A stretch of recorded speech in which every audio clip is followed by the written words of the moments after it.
the channel. How's everybody doing? Listen, man, I got some free time on my hands, so I'm gonna take a couple questions right quick. Y'all know when I get some free time, I don't mind just going through a couple of some of them are pretty drastic, man. I didn't know some people feel the way they feel, but you know, it don't matter to me. All comments are good comments to me. Anyway, this guy named JD Duncan.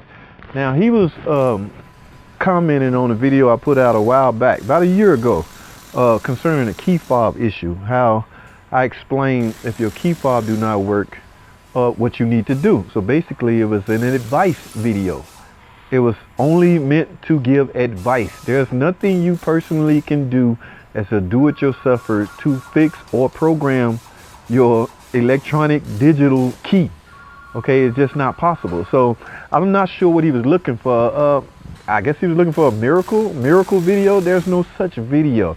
All right, so I have no problem giving advice, but I assume he took it the wrong way, so I'm not gonna harp on it. But the answer to your question, Mr. JD Duncan, is you have to take it to a dealer. Not a dealer, whoever has a subscription with Chrysler and the scan tool to perform that task. Now, that task in questioning happens to be reprogramming the RFH module. Okay, that is the module that reads the key pertaining to this video. All right, so I hope that answers your question, Mr. JD. I'm sorry you felt that way, but it was just an advice video. But appreciate you watching the video. All right, Miss Cynthia. Okay, she commented on the PC swap video I did a long time ago. What I was talking about was, is it okay to swap from controller to controller? Now, that's like a sensitive topic, sensitive subject, okay? It's very much possible. You can do it if you're able to program the controller, marry the controller to the car you're working on. You have to have those capabilities. You have to be able to do that for it to work. Now, she simply commented, you can tape the key close to the keyhole. I've used my non-chip key that way. And she's absolutely right. You have a chip key that doesn't work anymore, just simply cut out the chip and tape it somewhere near the module. The only risk and danger you may run into is at that point, anybody can start your car. Anybody that can turn your ignition switch would then and now be able to start your car. So that's an option. I mean, it's not a safe option, but it's an option to you. Okay. Now, Mr. Fastiger, okay, he was commenting on the free transmission whining noise fix. Okay, the video I did on the recall. Some of the minivans has a recall where you can get a front pump and a torque converter. No, actually a front pump for free. Now, before all you minivan owners get excited, your minivan has to qualify. Okay, the only way to know that is you have to run your VIN. Call your local dealer and let them run your VIN and they can tell you. But he simply commented, anyone in Houston that knows how to rebuild these 62 Ts, I got a POA46 and a POA3B and lots of slipping. Thanks for always sharing information on online mechanic video. Well, I appreciate that. Thanks for watching, man. In the Houston area, no, I'm not in the Houston area, but I understand where you was coming from on that. Okay, so like I say, and there was a couple of more I wanted to touch on. Now, I did a video, I uploaded a video that I recorded about 3 weeks ago. I was talking about drivability, how I personally got beat up on a car that stalls out. When you come into a stop, it stalls out. And I went on, this was a 17-minute long video. I've never did a video that long, but I just kept talking. It got interesting as I went on. Now, a guy named James R., he commented, great video. Well, he wanted to know what year it was I was working on, and I answered that. But who is this? Chi Kelly. They commented, a fuel problem shouldn't cause a stall and a no crank. And I finally got around to answering that, but I'll share the answer with you. He's half right, he's part right, in my opinion. Keep in mind, these are my opinion, and to you, they could be wrong. It's just an opinion. Everybody have one. All right, but the comment that he made, a fuel problem shouldn't cause a stall and a no crank. Okay, I beg to differ a little bit. A fuel problem can cause a stall, but it can't cause a no crank. So a stall and a crank complaint is two different complaints. You got to separate the two. You can't leave them unless you're stalling out. Unless you stall out and then you can't crank. Maybe that's what he was referring to. I'm not sure, but he's right on the second part. Fuel problem has nothing to do with a no crank complaint. Okay, so if your car not cranking, you shouldn't suspect fuel issues, because that's highly unlikely. And of course, my buddy, this guy's garage. Oh, by the way, me and him,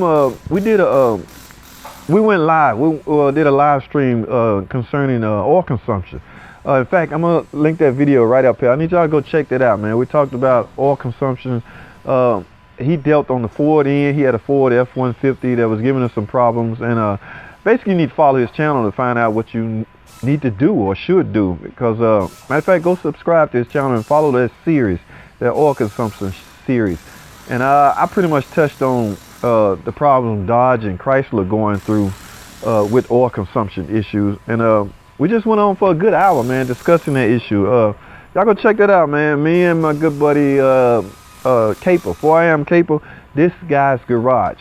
Okay, y'all go check him out and watch that video, man. We touched on a lot of things, actually. We got off topic and we got back on topic and you tend to do that when you talk for an hour-long live stream, but it was pretty fun. It was very fun to sit down and chat with my man Caper. Okay, Brandon Ware, I'm not sure if I answered it already or not, but he's commented, I just got a 2017 Grand Caravan that has 65,000 miles on it, and I have a misfire on cylinder 6. I swapped the injector to cylinder 2, the core to cylinder 1, and all new plugs. The misfire didn't move, and number 6 cylinder is only pulling 90 pounds of compression. 2 and 4 both have 150 of compression. It was brought from an individual. You said that warranty extension covers up to 150,000 miles. Will they change the head, or will I have to swap the head myself? Wow, man. You said 2017. That you talking about X56, and that's not a warranty. That's not a recall. That's a warranty extension. All Chrysler did was extended the warranty, and that was basically for 2011. 2012 and the early built 2013. So your 2017 model will not apply. Okay, so but you have no choice but to pull the head. If you have a low compression, your engine have to come apart. There's no way around it. A new spark plug and a new coil is not going to give your compression back. So you have some internal issues going on that you have to address. So basically the answer to your question is yes, you're going to have to pull it off because it's not under warranty. Now this is a 2017 model. Man, it still doesn't hurt to call your dealer and run your VIN. You might have some powertrain warranty that you don't even know about. So if I was you, this is Brandon Ware. I would call my local dealer. They're going to ask for your VIN, so have your VIN handy and get that ran. Let them tell you what coverage you have on your car. I know you say you bought it from an individual, but sometimes those warranty does not just live with the original owner. Sometimes the warranty it's attached to the miles. So you may be safe. It's worth a try. It won't hurt to try. But if not, yeah, you're gonna be on your own on this one, buddy. 90 pounds of compression. 2 and 4 both have 150. Yeah, 2 and 4 have 150 and 6 have 90.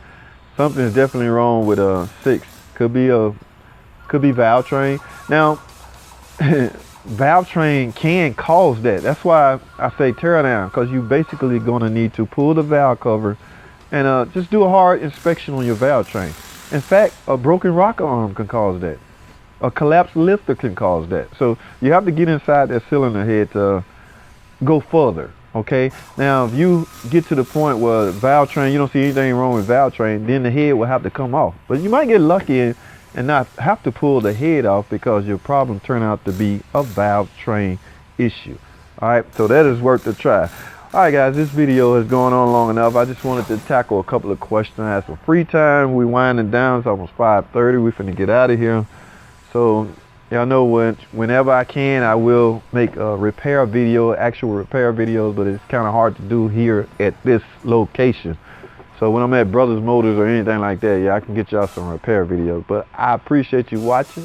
Thanks for watching, comment, subscribe, and I'll see y'all in the next video.